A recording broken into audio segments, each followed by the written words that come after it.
సీరియల్‌గా కొన్ని సార్లుగా చెప్తే బావుంటది. వరుసగా 5, 6 వారాలని కాదు గానీ, మధ్య మధ్యలో ఆరోగ్యం గురించి చెప్తే బావుంటుందనే అభిప్రాయం నాకుంది. సరే, ఈరోజు విన్న తర్వాత మీకు కూడా ఏం అభిప్రాయం కలుగుతుందో దాన్ని బట్టి ఆలోచిద్దాం. ఈ విషయాన్ని చర్చించడానికి ముందు ఒక కాన్సెప్ట్‌ను మనం మాట్లాడుకుందాం.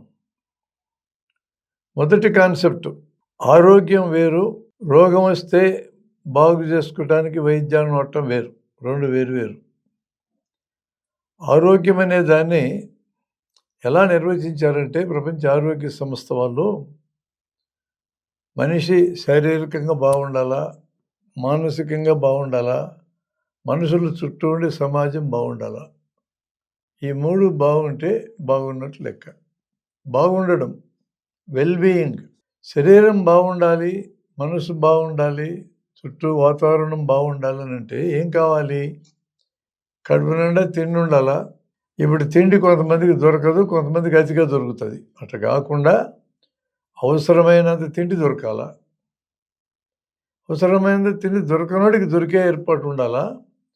ఎక్కువ దొరికి తినేవాడికి బయటోడు చేసే ఏర్పాటు ఏం లేదు, ఆడికాడే తగ్గించుకోవాలి. మంచినీళ్ళు దొరకాల, పరిసరాల పరిశుభ్రత, వ్యక్తిగత పరిశుభ్రత ఉండాలా, ఆరోగ్య విద్య ఉండాలా, ఫైనల్గా పని ఉండాలి. వీటితో పాటు నివాస వసతి, దుస్తులు, వ్యాక్సినేషను, అత్యవసరమైతే వైద్య అవసరాలు, ఇవన్నీ కూడా ఆరోగ్యంలో భాగాలే. చివరి అంశము, రోగం వస్తే బాగు చేసుకుని తిరిగి మామూలుగా మారడం కూడా ఆరోగ్యమనే బ్రాడర్ హెడింగ్లో భాగమే. ప్రధానమైనవి ఏంటంటే ఆహారం, మంచినీళ్ళు, పరిసరాలు, ఆరోగ్య విద్య, పని. ఇది మొదటి కన్సెప్ట్. రోగం అంటే ఆరోగ్యం దెబ్బతింటే అనారోగ్యం స్థాయికి వెళ్తాడు, ఇంకా దెబ్బతింటే రోగం వస్తుంది. అందుకనే ఆరోగ్యం గురించి ఇచ్చిన నిర్వచనంలోనే కేవలం రోగం లేకపోతే ఆరోగ్యంగా ఉన్నట్టు కాదు అని చెప్పారు. రోగం లేకపోతే ఆరోగ్యంగా ఉన్నట్టు కాదు. మధ్యలో ఇంకొక దశ ఉంది కదా, ఆరోగ్యం దెబ్బతిని అనారోగ్యంలో పడే ఒక దశ ఉంది. అంతకంటే దాటితే కదా రోగం వస్తుంది. అందువలన రోగానికి మనం ఏం చేయాల్సి వస్తుంది? రోగాన్ని వదిలించుకోవాలా. కొన్ని రోగాలు మరణంతో ముగిస్తాయి, కొన్ని రోగాలు అంగవైకల్యంతో ముగిసిపోతాయి, చాలా రోగాలు ఇట్లాంటి నష్టాలు జరగకుండా తిరిగి మామూలు మనిషి అవుతారు. చాలా రోగాలు అక్కడికి దారితీస్తాయి. అందువల్ల తిరిగి ఆరోగ్యంగా మారడమా, రోగం వచ్చినాక బాగు చేసుకొని తిరిగి ఆరోగ్యంగా మారడమా, అసలు రోగమే రాకుండా చేసుకోవడమా అనే ప్రశ్న మనకు ఎదురైనప్పుడు ఫస్ట్ ప్రిఫరెన్స్ ఎవరికైనా రోగమే రాకుండా ఉంటే బాగుండనేదే.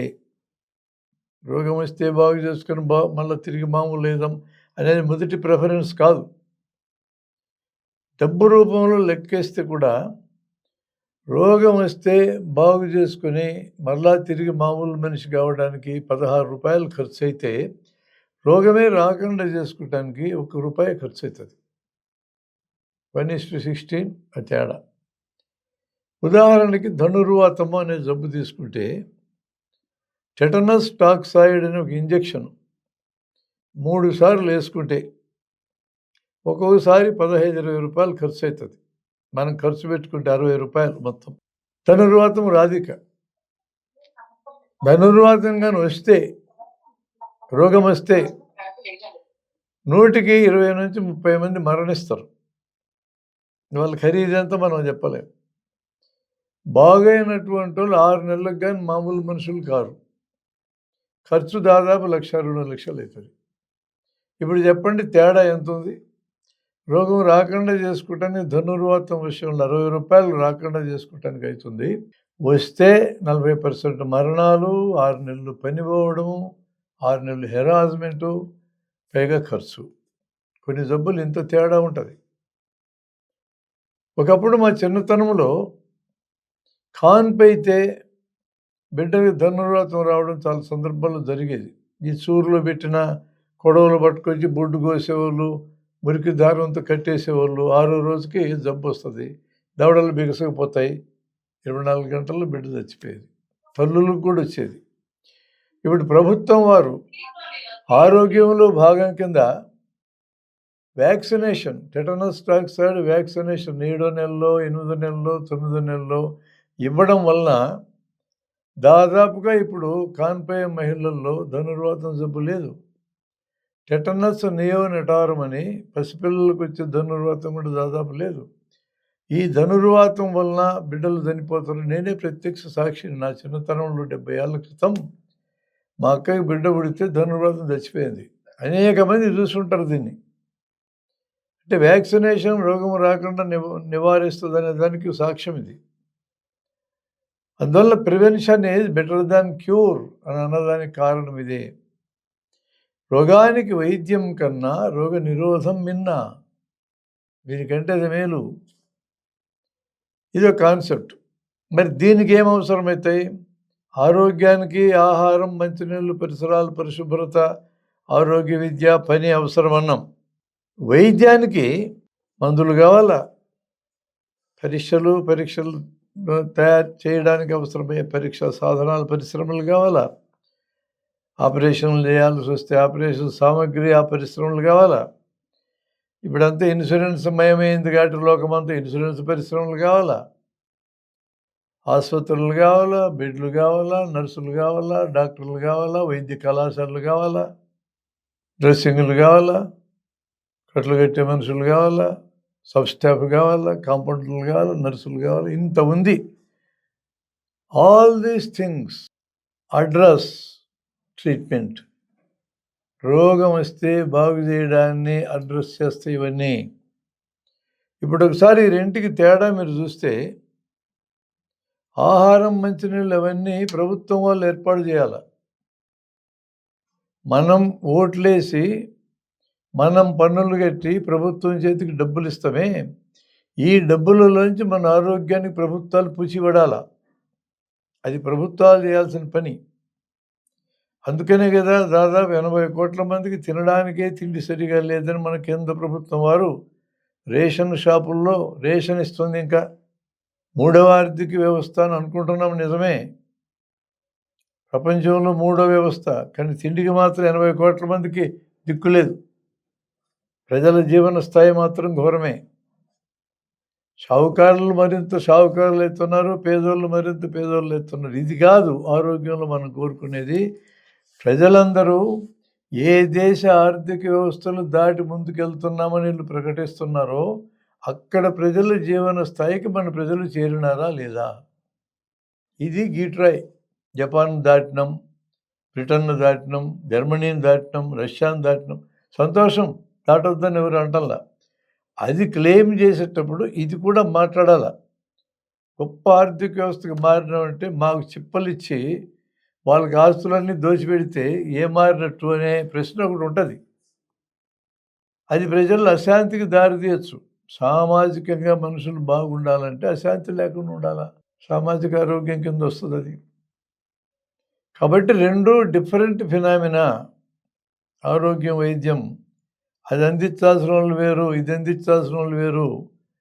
వైద్యం అందించడానికి ఇందాక నేను చెప్పిన లిస్ట్ అంత వస్తుంది. ఇక్కడ మెడికల్ కాలేజ్ డాక్టర్ అనేవాడు కూడా ఉన్నాడు.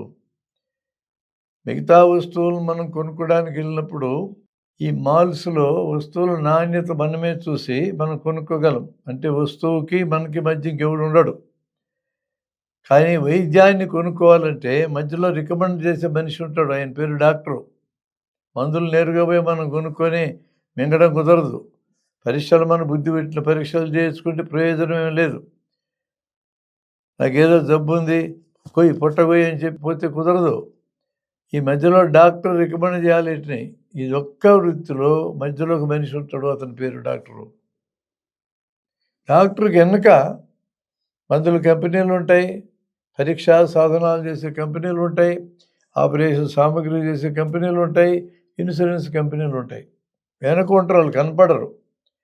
కానీ ఆ కంపెనీల బలం ఎంత అంటే, ప్రపంచంలో ఈ రోజున ఆయుధ పరిశ్రమ తర్వాత అతిపెద్ద పరిశ్రమ ఆరోగ్య పరిశ్రమ అనబడే ప్రజల అనారోగ్యం, రోగం మీద బతికే పరిశ్రమ. ఆరోగ్య పరిశ్రమ అంటే ఆరోగ్యాన్ని ఇస్తుంది అనుకుంటారు. ఇది రోగాలను బాగు చేసే పరిశ్రమ ఇది.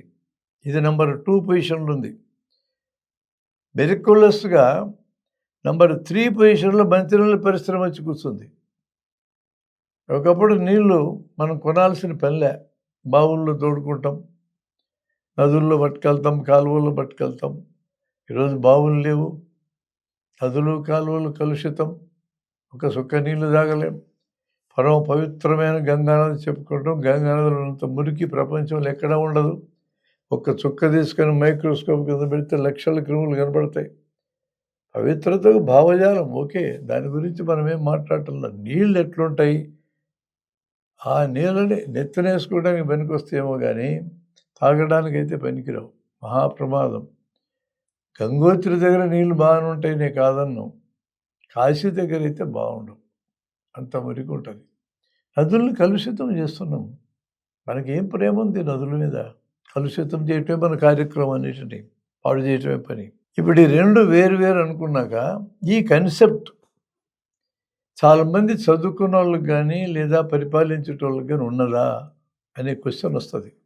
నేను డాక్టర్ విజయ్ కుమారు ఒకసారి వింజమూరులో మన కార్యకర్తలకు శిక్షణ అయినాక రాత్రి బహిరంగ సభ పెట్టాం. చాలా ఏళ్ళైంది, 25 ఏళ్ళైంది. మేమిద్దరం ఆరోగ్యం గురించి, వైద్యం ఇటు గురించి మాట్లాడగలిగిన వాళ్ళమే. ఇది స్థానికమైన కార్యక్రమం కదా అని స్థానిక ఎమ్మెల్యేని పిలిచినాం. మా ఇద్దరి మధ్యలో కూర్చోబెట్టుకున్నాం.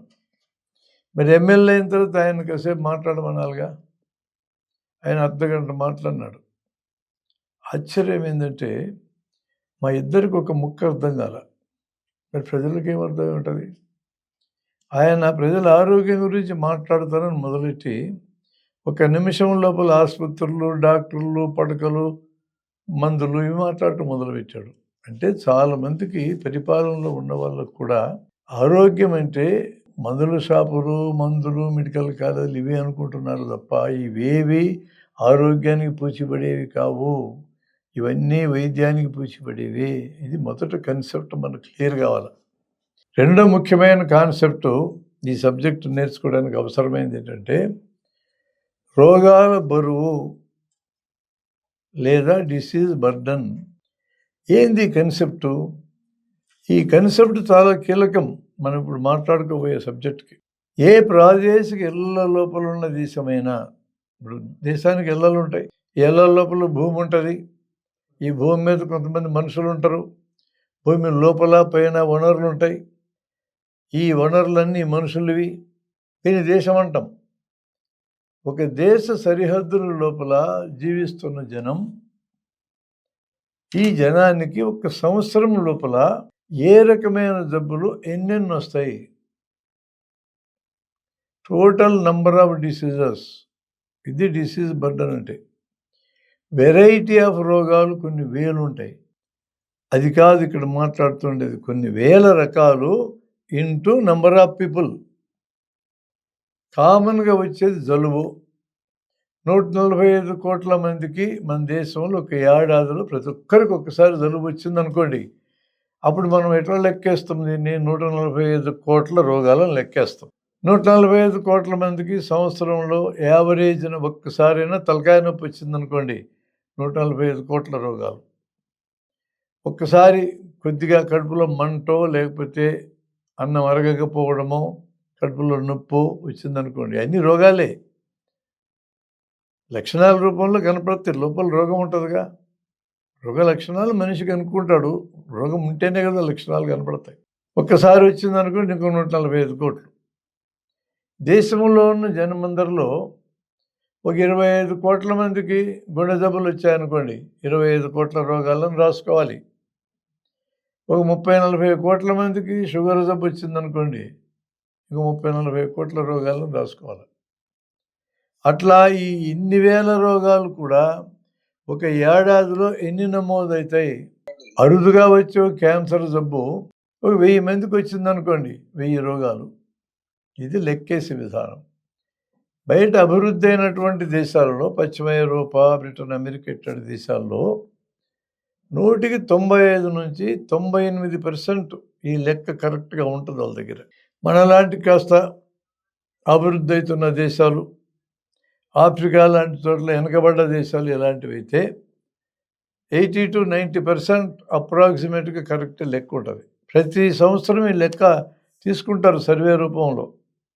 ఆసుపత్రుల నుంచి డేటా తీసుకుంటారు, బయట కూడా సర్వేలో డేటా తీసుకుంటారు.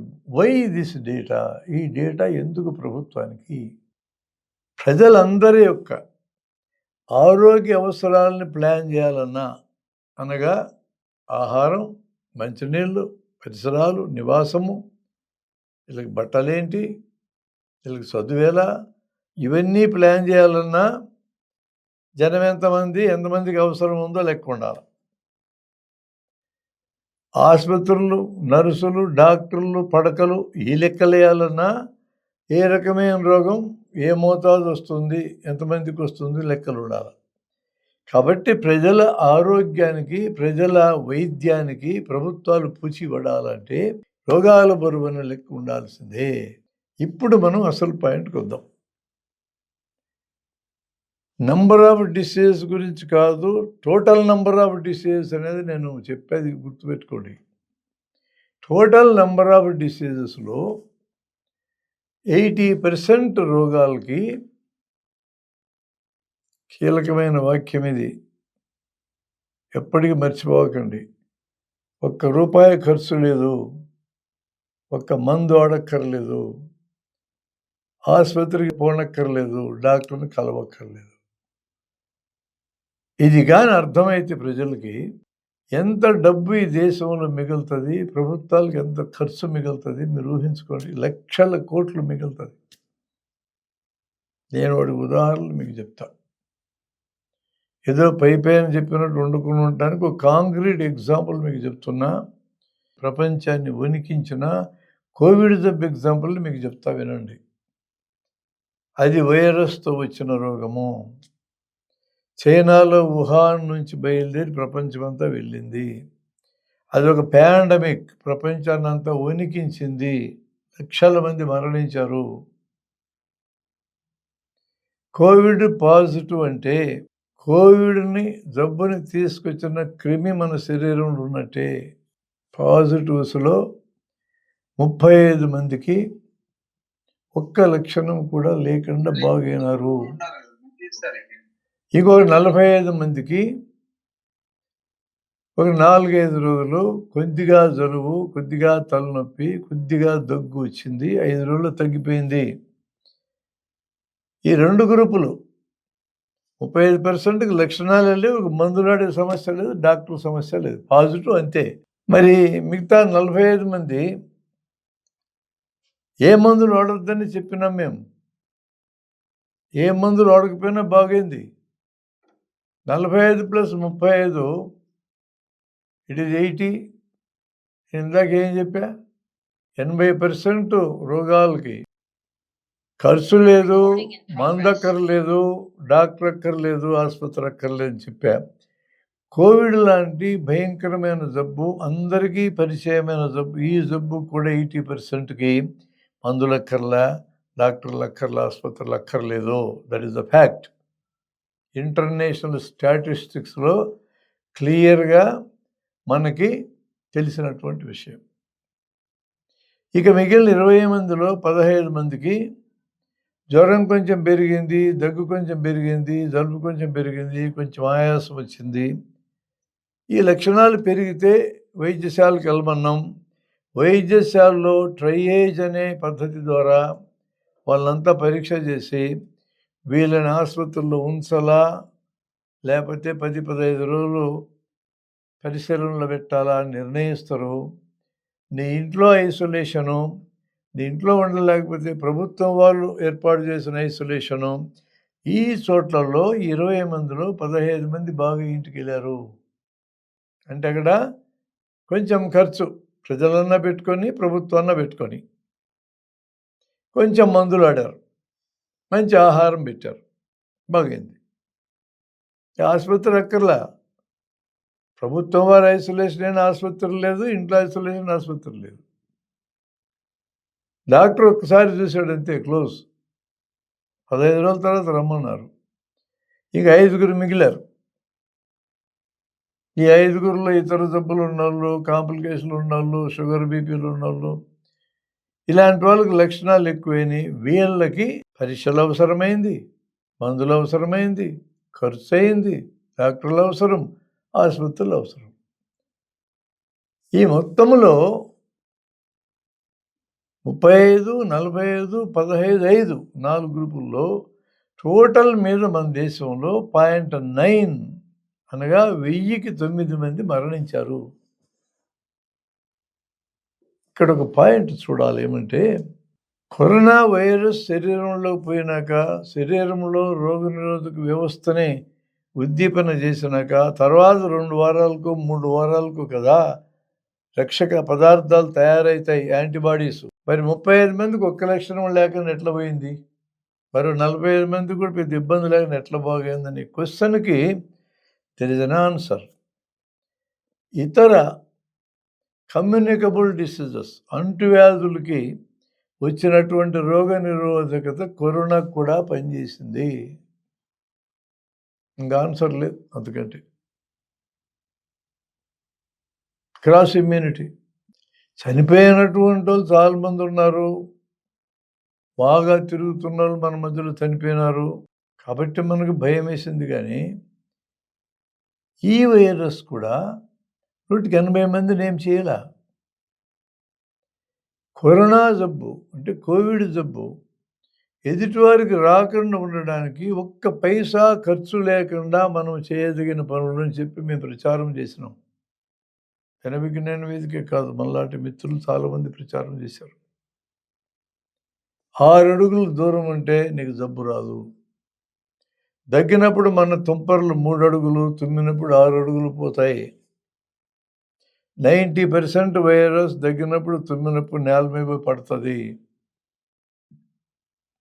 10% వైరస్ నువ్వు ఏం ప్రొటెక్షన్ పెట్టుకున్నా, మూన్ సూట్ తప్ప గాల్లో గెలిచేది ఖాయం.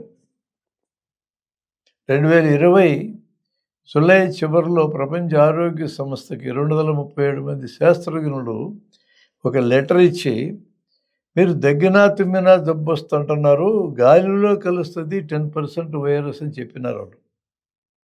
కరెక్ట్. మాస్క్ పెట్టుకున్నా సందుల్లోంచి బయటికి పోతుంది, టవల్ కట్టుకున్నా చున్నీ కట్టుకున్నా కూడా పోతుంది. అది ఇదివరకే తెలుసు, దాన్ని నొక్కి చెప్పినారు. చూడవలసింది ఏంటంటే 6 అడుగులు దూరం ఉంటే వైరస్ 90% ఫిల్టర్ అయిపోయింది ఇక్కడే.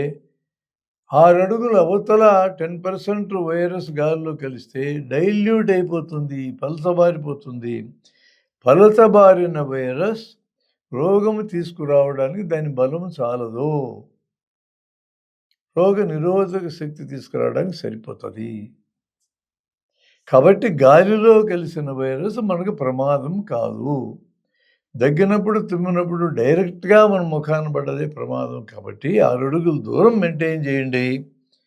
దగ్గొచ్చినా తుమ్మొచ్చినా ముఖానికి చెయ్యి ఇట్లా అడ్డం పెట్టుకోండి. మొదట్లో మీకు గుర్తుంటే ఇట్లా చేయి పెట్టుకోమని చెప్పారు, గుర్తుందా? తర్వాత మానేసినారు. మాస్కులు రంగంలోకి వచ్చినాక చెయ్యి అడ్డం పెట్టుకోవడం మానేస్తారు. ఎందుకంటే మాస్కులు అమ్ముడు పోవాలా. చెయ్యి అయితే మాస్క్ అంటే భద్రంగా క్లోజ్ చేస్తుంది ముక్కుని, నోరుని. ఇప్పుడు ఈ చెయ్యి కడుక్కున్నాం అనుకోండి, మనము దగ్గితే వైరస్ ఇక్కడ ఉంటుంది, ఇతరులు దగ్గితే ఇక్కడ ఉంటుంది. చెయ్యి కడుక్కుంటే అయిపోయాయి. మామూలు ట్యాప్ వాటర్తో కడుక్కున్నా కూడా వైరస్ 80% వెళ్ళిపోద్ది. 20% ఉంటే రెసిస్టెన్స్ రావడానికి తోడ్పడుతుంది. ఎంత సింపుల్ అండి. ₹1 ఖర్చు లేకుండా కరోనా రాకుండా చేసుకునే మార్గం ఇది. దీన్నే మేము ప్రచారం చేసాం 2 సంవత్సరాలు. లాక్డౌన్ పీరియడ్లో బయట గాలికి తిరిగిన మన యూత్, మన పిల్లలు, వీళ్ళ వలన గాలిలో వైరస్ కలిసి మనకు రెసిస్టెన్స్ వచ్చింది. కానీ వాళ్ళు కొట్టించాం పోలీసు వాళ్ళతో. అత్యంత ఇరుకిరుగ్గా నివసించే చోటు ముంబైలో ధారావి స్లమ్. 2.5 చదరపు కిలోమీటర్ల ఏరియాలో 6.5 లక్షల మంది బతుకుతారు. 10 అడుగుల రూమ్లో 10 మంది పడుకుంటారు. 6 అడుగులు దూరం ఉండే అవకాశం కూడా లేదు. మొదటి వేవ్లో వీళ్ళకి కానీ కోవిడ్ వచ్చి ఉంటే గుట్టలు మరణిస్తారు అనుకున్నాము. కానీ మొదటి వేవ్లో వచ్చింది, పోయింది, గుట్టలు మరణించలేదు. దేశంలో యావరేజ్ 0.9% మరణాలు. దారుల్ ఇస్లాం కూడా అంతే. విచిత్రంగా ది హైయెస్ట్ ఇమ్యునైజేషన్ రేట్, రోగ నిరోధకత దారుల్ ఇస్లాం మన దేశంలో 58% వచ్చింది. సిటీస్లో 40% వచ్చింది, విలేజ్లో 25% వచ్చింది. ఎక్కడైతే గాలిలో కలిసిన వైరస్ను ఎక్కువ పీల్చినారో వాళ్ళకి ఎక్కువ రెసిస్టెన్స్ వచ్చింది, తక్కువ పీల్చిన చోట తక్కువ వచ్చింది. మరి విచిత్రంగా ఎయిర్ కండిషన్ వసతుల్లో కార్లు, బస్సులు, రైళ్ళు, ఇళ్ళు, కళ్యాణ మండపాలు అక్కడక్కడే వైరస్ సర్క్యులేట్ అవుతూ ఉంటుంది. అలాంటి వాళ్ళకి ఎక్కువ వచ్చింది, బయట గాలికి తిరిగేటోళ్ళకి రాలే. టు యువర్ అస్టానిష్మెంట్ నేను 2 ఏళ్ళు మాస్క్ కట్టుకోకుండా తిరిగా. మా హాస్పిటల్ పక్కన స్టడీ హాల్స్ అని ఉన్నాయి. ఒక కుర్రోడు ఒకసారి, వాడు ఎవడో నాకు తెలియదు, నన్ను పట్టుకొని, ఏం సార్ నీకు వయసు ఎక్కువలాగుంది అన్నాడు. అవునా, 70 ఏళ్ళు నాకు వయసు అన్నా. మీరేం సార్ మాస్క్ కట్టుకొని తిరుగుతున్నారు, జబ్బు వస్తుందని చెప్తా ఉంటే వినడం లేదు ఏంటంటే, అది ఎందుకు కట్టుకొని తిరుగుతున్నానో చెప్పమంటావా అన్న. చెప్పమన్నాడు. నీ ఒక్కడిగా చెప్పినా నాకు అంత టైం పడుతుంది, మీ స్టడీ హాలు అందరిని పిలుచుకురా, మా హాలు ఉంది ఇక్కడ, జన విజ్ఞాన వేదిక హాలు, పిలుచుకురా అన్న. మరుసటి రోజు పిలుచుకొచ్చాడు 100 మందిని. 100 మందికి ఒక గంట ఎక్స్ప్లెయిన్ చేసి ఇప్పుడు మీకు చెప్తున్న విషయాలు. Mask is not compulsory. దుమ్ముదులకు ఉపయోగపడుతుంది. వైరస్ పక్కన పోతుంది, మాస్క్ కట్టుకున్న పోతుంది. కర్చీఫ్ కట్టుకో, చున్నీ కట్టుకో, నాప్కిన్ కట్టుకో, చిరకం కట్టుకో, టవల్ కట్టుకో, ఏమి కట్టుకోకు, చేయడం పెట్టుకో, మోచేయడం పెట్టుకోవద్దు. ఏమి చేసినా వైరస్ 10% గాలిలో కలిసేది ఖాయం. దీన్ని ఎవడు ఆపలేడు. ఒకసారి గాలిలో కలుస్తుంది వైరస్ను ప్రచారం అయినాక పత్రికలు విపరీతంగా ప్రచారం చేసి గాలిలో కలుస్తుందని ప్రచారం చేసి మాస్కులను విపరీతంగా అమ్ముకున్నారు. పెద్ద పెద్ద మాస్కులు, ఖరీదైన మాస్కులు గుబ్బల్లాగా వస్తాయి. అట్లాంటి వాటిని నాకు అట్లాంటిది ఒక మాస్క్ డాక్టర్ మురళీధర్ ఇచ్చాడు. ఆపరేషన్ వాడు కట్టుకొని, ఆపరేషన్ వాడు మాస్కే కట్టుకోను, ఈ గుబ్బలు నేను ఎక్కడ పెట్టుకోను, దాన్ని ఆ బ్యాగులో పెట్టుకొని తిరిగా. క్లాసులు చెప్పేటప్పుడు ఇంత ఖరీదైన మాస్కులు అమ్మినారని చెప్పడానికి 13.5 లక్షల కోట్ల రూపాయలకి మాస్కులు అమ్మినారు ప్రపంచమంతా. ప్రజల యొక్క బాధలు కూడా వ్యాపార వస్తువులే అని నిర్ద్వందంగా నిరూపించింది కరోనా. ఇళ్లలో కూర్చొని ఓటీటీని పెంచడం వ్యాపార వస్తువే. ఇళ్లలో కూర్చొని ఎక్కువ తింటాడు, అదొక వ్యాపార వస్తువే. అప్పుడు కదా మనకు ఓటీటీలు పెరిగింది.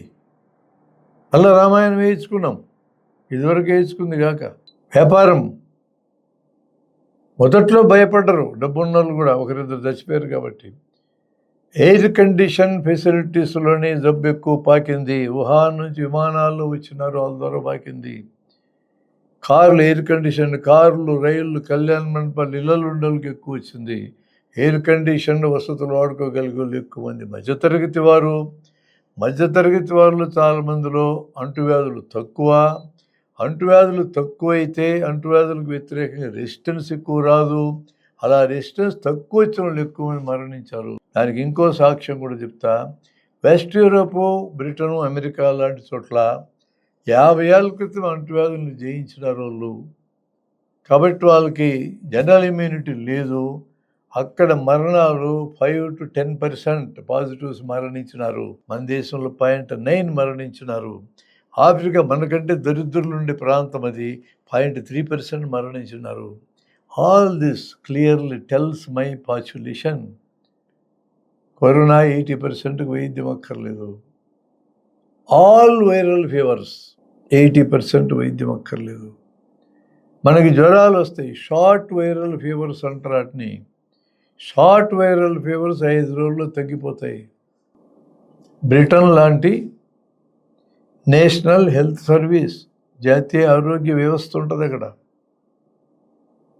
అట్లాంటి అభివృద్ధి అయిన దేశంలో ఒక ఫ్యామిలీ డాక్టర్ 100 నుంచి 150 ఫ్యామిలీస్కి బాధ్యుడు. మనకు ఆ ఫ్యామిలీ డాక్టర్ వ్యవస్థ లేదులేండి, వాళ్ళ దగ్గర ఉంది. ఆ 100-150 ఇళ్లలో ఉండే భార్య భర్తల పిల్లలు అందరి పేర్లు వీళ్ళకి తెలుసు డాక్టర్కి. ఆ ఇంటి నుంచి ఎవరైనా ఫోన్ చేసి మా బిడ్డకి జ్వరం అండి అని చెప్తే జ్వరంతో పాటు ఫిట్స్ ఏమన్నా ఉన్నాయా? జ్వరంతో పాటు ఆయాసం తీవ్రంగా దగ్గు ఏమన్నా వస్తుందా? జ్వరంతో పాటు తీవ్రంగా కడుపు నొప్పి ఏమన్నా ఉందా? అబ్నార్మల్ బ్లీడింగ్ ఏమన్నా ఉందా? ఇట్లాంటి అడుగుతారు డాక్టర్ ఫోన్లోనే. అలాంటి ఏమీ లేవని చెప్తే ఫోన్లోనే రోగ నిదానం చేస్తారు doctor. It could be short viral fever. అది వైరల్ ఫీవర్ అయ్యి ఉండే అవకాశం ఉన్నది. మీరు 5 రోజులు మా దగ్గరికి రావద్దు. అన్ని జ్వరాలలాగానే ఎక్కువ నీళ్ళు తాగండి, తేలికరిగా ఆహారం తినండి, రెస్ట్ ఇవ్వండి. ఏవైనా అంటువాడు లక్షణాలు అదనంగా వస్తే రాండి. ఇప్పుడు నువ్వు చెప్పిన లక్షణాలు తలనొప్పి, ఒళ్ళు నొప్పులు, జ్వరము మాత్రమే అంటే మీరు వారం ఆగి షార్ట్ వైరల్ ఫీవర్ అయితే తగ్గిపోతుంది. మీరు రానక్కర్లేదు మా దగ్గరికి. 5 రోజులు కూడా తగ్గకపోతే అప్పుడు మా సహాయానికి రాండి అని చెప్తారు. అంత అభివృద్ధి అయిన దేశంలో. ఇక్కడ ఏం చెప్తాం మన దగ్గర? ప్రైవేట్ డాక్టర్ దగ్గరికి జ్వరమైన రోగి వస్తే ఇక్కడ చెప్పినాను అనుకో, నేను ఎక్కడ చూస్తాను నన్ను పేషెంట్. ఈ డాక్టర్కి వైద్యం రాదని చూస్తాడు. 100-200 ఫీజు ఇచ్చాడు అనుకో, నేను 100 కిలోమీటర్ల నుంచి వచ్చా డాక్టర్, జ్వరమని వచ్చినా ఏం జ్వరమో భయపడతా, నువ్వేమో షార్ట్ వైరల్ ఫీవర్ అయ్యి ఉండొచ్చు, 5 రోజులు చూడు ఇంటికి బాగుంటున్నావు, ఇందుక నీకు ఫీజు ఇచ్చింది అని అనుకోడా? అలా అనుకుంటాడని మేము అనుకోమా? అందుకని ఏం చేస్తారు ప్రైవేట్ డాక్టరు? 3,000కి పరీక్షలన్నీ నార్మల్ వచ్చినా కూడా 1,000 రూపాయలకి మందులు, అంటే 4,000 మీ జేబులు దులిపి పారేస్తే డాక్టర్కి ఇచ్చిన 100 నుంచి 400 కన్సల్టేషన్ ఫీజు ఉంటుంది. ఇది కరెక్ట్ అనిపిస్తుంది. ఈ బాధలు పడలేక నేను 100 రూపాయలు ఫీజు తీసుకునేటప్పుడు ఒకప్పుడు 4-5 ఏళ్ల క్రితం 100 రూపాయలు రిటర్న్ ఇచ్చి, నాయన నీకు నమస్కారం, నీ 100 నాకు అక్కర్లా, నువ్వు ఇంటికి రానివ్వని. అప్పుడు కొంచెం నమ్మేవాడు నన్ను. ఇప్పుడు ఇదంతా నేను ఎక్స్ప్లెయిన్ చేయాలా నా రోగికి అంటే 10 నిమిషాలు పడుతుంది. కాకుండా కాగితం తీసుకొని పరీక్షలు గెలికాను అనుకో, 1 నిమిషం. ఇది బాగుంది డాక్టర్కి. బిజీ డాక్టర్కి పరీక్షలకు పంపించడం బాగుంది. బిజీ డాక్టర్ దగ్గరికే పేషెంట్లు ఎక్కువ వస్తారు. ఈ రోగాన్ని కనుక్కుని టైం అడగకుండానే ఉండదు. అట్టాటి దగ్గరికే పోతాం మనం. మా దగ్గర డబ్ల్యూ సీతారామన్ మా గురువు గారు ఉన్నారు, న్యూరో సర్జన్, మంచి డాక్టర్, నెల్లూరు ఆయన. ఆయన చాలా ఏళ్ళు ప్రాక్టీస్ చేయకుండా, సరే ఏమి సమస్యలు ఉన్నాయో చివరి రోజుల్లో ప్రాక్టీస్ చేయడం మొదలుపెట్టాడు ఆయన. మధ్యాహ్నం 2 దాకా హాస్పిటల్లో కంపల్సరీ ఉంటాడు. అప్పటి నుంచి ఓపీ స్టార్ట్ చేస్తే రాత్రి 10 అయ్యేది. ఒకసారి ఆయన కలవడానికి వెళ్ళాను నేను. ఏం సార్ ఎంతమందిని చూస్తావు నువ్వు అన్నా. మరి 4 ఏళ్ళు పెద్దోడు. రోజుకి 60-70 మంది చూస్తారా అన్నాడు. ఏమి కేసులు చూస్తావు సార్ అన్నా. ఇంకేం తలకాయ నొప్పులు, మెడకాయ నొప్పులు, నడువు నొప్పులు ఇవే అన్నాడు. అవన్నీ నువ్వెందుకు చూడాలి సార్, మేము ఉన్నాం కదా మామూలు డాక్టర్లు, మా దగ్గర పరిష్కారం అయితే కదా అంటే, ఏమి చేస్తామరా ఈ పిచ్చినా కొడుకులు వస్తారు మీదకి, ఏం చేయాలా అన్నాడు ఆయన. మరి నువ్వు న్యూరో సర్జన్వి, న్యూరో సర్జికల్ ఇంట్రెస్ట్ ఉండే కేసులు ఎన్ని చూస్తావు అన్నా. 1-2 ఉంటాయి రా అన్నాడు. అవి కూడా మిస్ అవుతా అన్నాడు. అదేం సార్ అంతలా మాట అంటే అన్నా. అవును, ఈ దరిద్రపు కేసులన్నీ మీద పడేటప్పటికి అడావుడిగా చూడాలి కదా. తలా 5-10 నిమిషాలు ఇచ్చినా కూడా అయిపోయా 10 గంటలు. కాబట్టి అవి మిస్ అయిపోయే ప్రమాదం ఉంది. Is this the way to utilize specialist in this country? అన్ని సింపుల్ ప్రాబ్లమ్స్ కింద ఫిల్టర్ అయిపోవాలా. స్పెషలిస్ట్ దగ్గరికి స్పెషలిస్ట్ చూడాల్సిన సమస్యలే వెళ్ళాలా. ఈ కన్సెప్ట్ పరిపాలించటోళ్ళకి లేదు. అంటే దాని అర్థం ఏంటంటే, మిత్రులరా, let me tell you clearly, 80% diseases they won't merit any treatment. అవసరం లేదు. ఇవి ఏమేమి రకాలు ఉంటాయి? 4 రకాలు ఉంటాయి. మొదటిది సెల్ఫ్ లిమిటింగ్ డిసీజెస్. ఇప్పుడు నేను చెప్పిన short viral fever self limiting.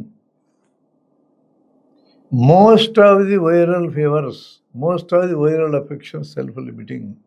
మనకు వచ్చే నీళ్ళ విరేచనాల్లో 70 to 80 వైరల్ డయేరియాస్.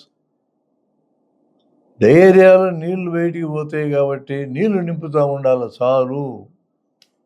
ఆ నీళ్ళు ఉప్పు చక్కెర కలుపుకున్న నీళ్ళు అయితే ఎలక్ట్రాల్ పౌడర్ లాంటిది అనమాట. ఎలక్ట్రాల్ పౌడర్ 20 రూపాయలు అవుతుంది లీటర్కి.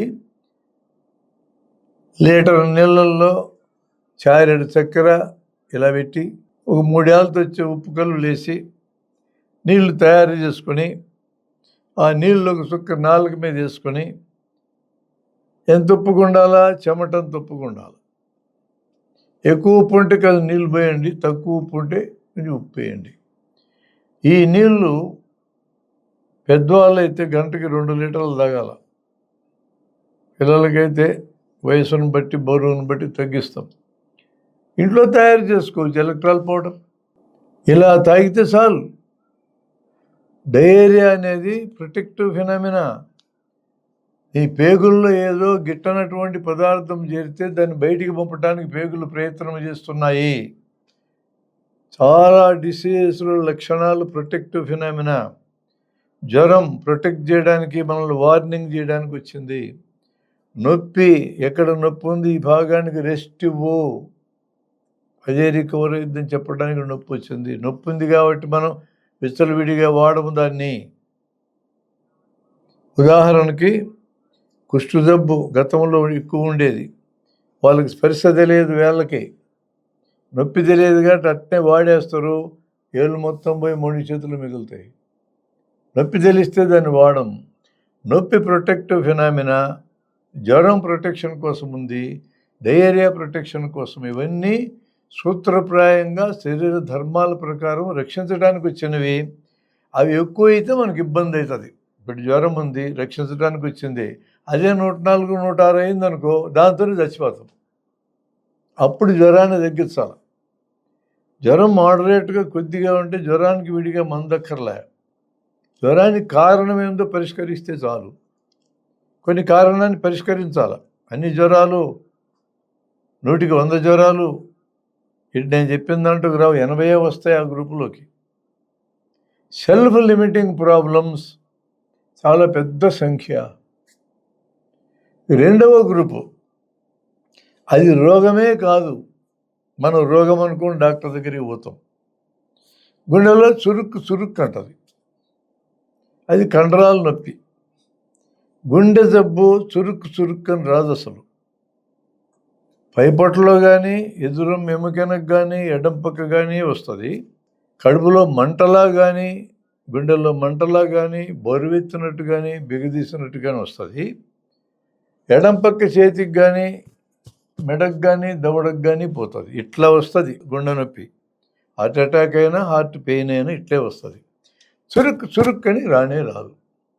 కానీ మనకేమనిపిస్తుంది, గుండె ఒక్కటే కదా ఉంటుంది.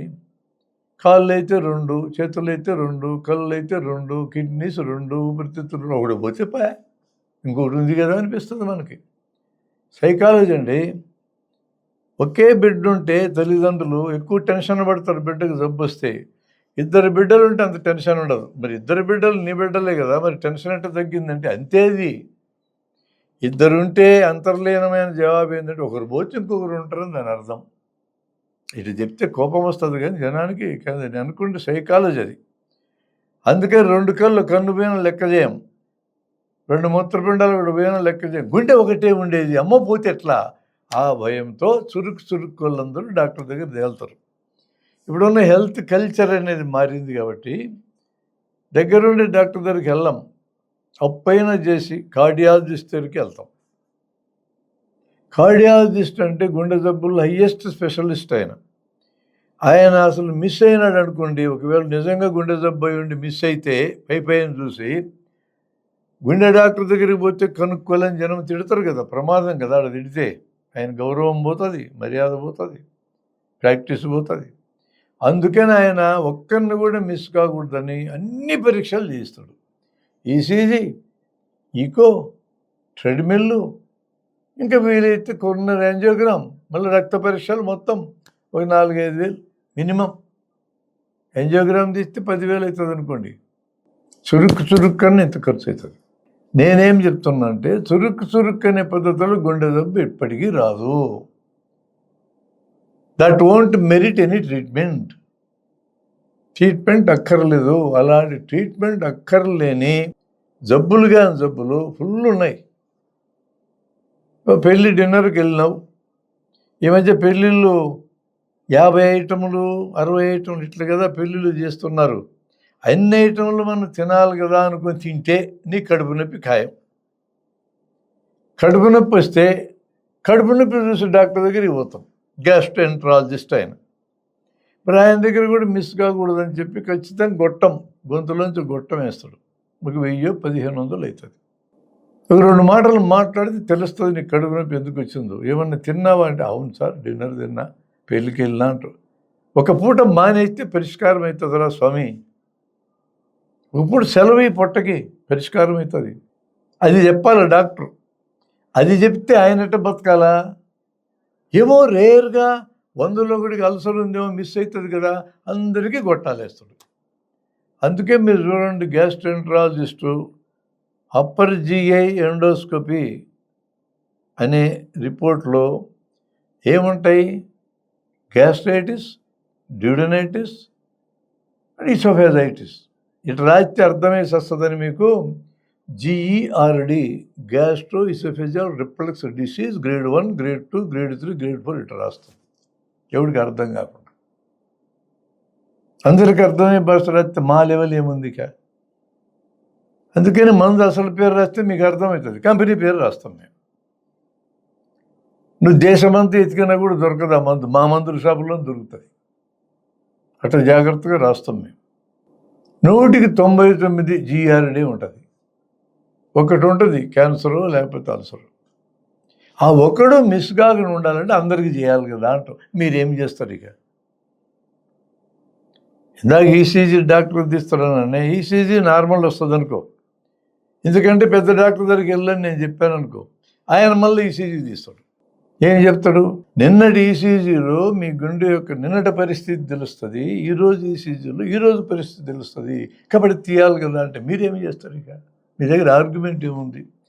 అసలు సంగతి కాదనుకోండి, వెనుక కూడా ఒక ఈసీజీ మిషన్ ఉంది, దానికి పని ఉండాలి కదా, లేకపోతే వడ్డీలు కంతులు ఎట్టగట్టాలా? ఇదే అర్థం చేసుకోండి. మా పరిస్థితి కూడా ఇలా పరీక్షలు అవుతాయి. జబ్బు అప్పుడప్పుడు కండరాల నొప్పులు వస్తాయి, సడన్గా కాలు క్రాంప్స్ వస్తాయి, మళ్ళీ వదిలిపోతాయి, మెడ వసూలు నొప్పి వస్తుంది, వారం 10 రోజులు ఉండిపోతుంది. ఇట్లాంటివన్నీ ఒకటేమో సెల్ఫ్ లిమిటింగ్ గ్రూపు, మరొకటేమో రోగమే కాదు నువ్వు రోగం అనుకుంటావు. ఇవి 2 డాక్టర్ల దగ్గరికి వచ్చే కేసుల్లో 80 to 90% ఈ కేసులే ఉంటాయి. ఇక 3వది, ఇది జబ్బే, చర్మం కింద గడ్డలు, మెడకాయలో గడ్డలు, సంకల్లో గడ్డలు, గజ్జల్లో గడ్డలు, లైపోమాస్, ఫైబ్రోమాస్, డెర్మాయిడ్స్ ఇట్లా పిలుస్తాం. వీటిని చిన్న చిన్న గడ్డలు ఉంటాయి. ఇది గడ్డ ఉందని మీరు వస్తారు, మీ భయం వల్ల క్యాన్సర్ అనుకుని వస్తారు.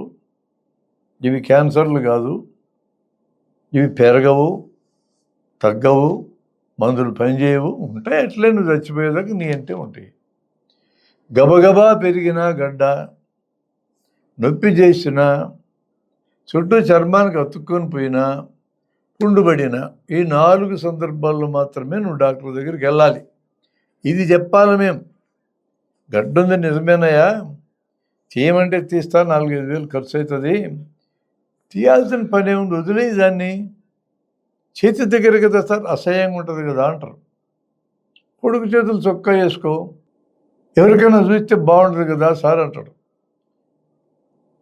ఎవరికైనా ఏం పని అయ్యా నీ ముఖం చూసే పని? ఎవడు ముఖముడు చూసుకోవటానికి టైం లేక సస్తా ఉంటే నీ ముఖము, నీ కాళ్ళు, నీ చేతులు ఎవడు చూస్తాడు ఇక్కడ? ఎవడికి పట్టింది? ఇప్పుడు ఏమన్నా ఓటర్ అయితే రాజకీయ నాయకుడికి పడుతుంది కాసేపు, మిగతాడికి ఎవరికి పడుతుంది నీ గురించి? వస్తారు అమ్మాయిలు మొట్టాలు, జబ్బే అకిని అంటారు దాన్ని, ఎప్పుడు ఇటు తాగుతూ ఉంటారు, ఈ చేతికొండి మురికాడికి పోయి ఇంత లాభ అవుతాయి. మొటాలు ముఖాన్ని వస్తే తాకొద్దు, ముఖాన్ని అప్పుడప్పుడు కడుక్కో, దాన్ని టచ్ చేయగాకు, ఆ వయసులో వస్తాయి, అవే అణిగిపోతాయి. Self limiting. నువ్వు తాకి దాన్ని ఇంత లావు చేస్తావు, గిల్లుతావు, దాన్ని గిచ్చుతావు. ఆ అమ్మాయిలు మా దగ్గరికి వస్తారు, అసహ్యంగా ఉంది సార్. అవును అసహ్యంగానే ఉంది. ఎందుకు వచ్చినామా? అది అసహ్యంగా ఉంటుందని వచ్చినా సార్, లావు అయింది సార్. అదే నేను చెప్తున్నా, నీ ముఖాన్ని చూసి టైం ఎవడుకుందమ్మా, ఎవడు సావుడు వస్తూ ఉంటే వదిలే దాన్ని, టచ్ చేయగాకు. వారానికల్లా అన్ని పరిష్కారం ఉంటాయి. కొన్ని అట్లే ఆ వయసు హార్మోన్స్ ప్రభావంతో పోతాయి. అది సెల్ఫ్ లిమిటింగ్ ప్రాబ్లం. కొన్ని జబ్బులే కావు, 2 అయిపోయినాయి. మూడవది జబ్బులే, కానీ అవి పెరగవు, తరగవు, నిన్నేమి చెయ్యవు. తీసేయాలంటే తీసేస్తారు సర్జన్. ప్రతి మనిషికి ఉంటుంది ఎక్కడో చోట గడ్డ, సంఖలో గడ్డో, మెడలో గడ్డో.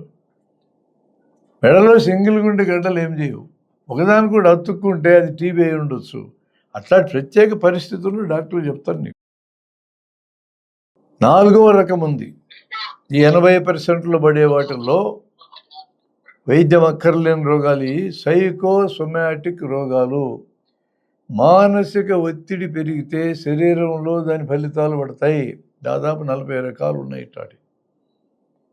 టెన్షన్తో, మానసిక ఒత్తిడి, స్ట్రెస్, వీటితో వచ్చేవి. ఇప్పుడు ఈరోజు స్ట్రెస్ లేనోడు ఈ భూమి మీద లేడు. పసిపిల్లలకు కూడా పట్టించినాం. ఏదో 3-4 ఏళ్ళ దాకా మన కాళ్ళ చుట్టూ తిరిగే పిల్లలు స్ట్రెస్ లేకుండా బతుకుతారంటే అప్పుడు కూడా వదలలా మనం. ఇంక బడికి వెళ్తే అవుట్. ఇక మార్కులు ర్యాంకులు చచ్చిపోతున్నారండి పిల్లలు. ఏం మార్కులు ర్యాంకులు? ఈరోజు ప్రపంచాన్ని పరిపాలించే అందరికి మార్కులు ర్యాంకులు వచ్చినాయి. అందరూ అత్యసురుగాళ్ళే కదా పరిపాలించేది. ఈ అత్యసురుగాల దగ్గరికే కదా ఈ ర్యాంకులు వచ్చిన వాళ్ళు పని చేస్తున్నారు. అర్థం కావాలి కదా మనకు కూడా. ఎందుకు తరుగుతాం పిల్లల్ని ఇట్లా? వాళ్ళకి అభిరుచి ఉన్న సబ్జెక్టులు ఎదగనివ్వండి.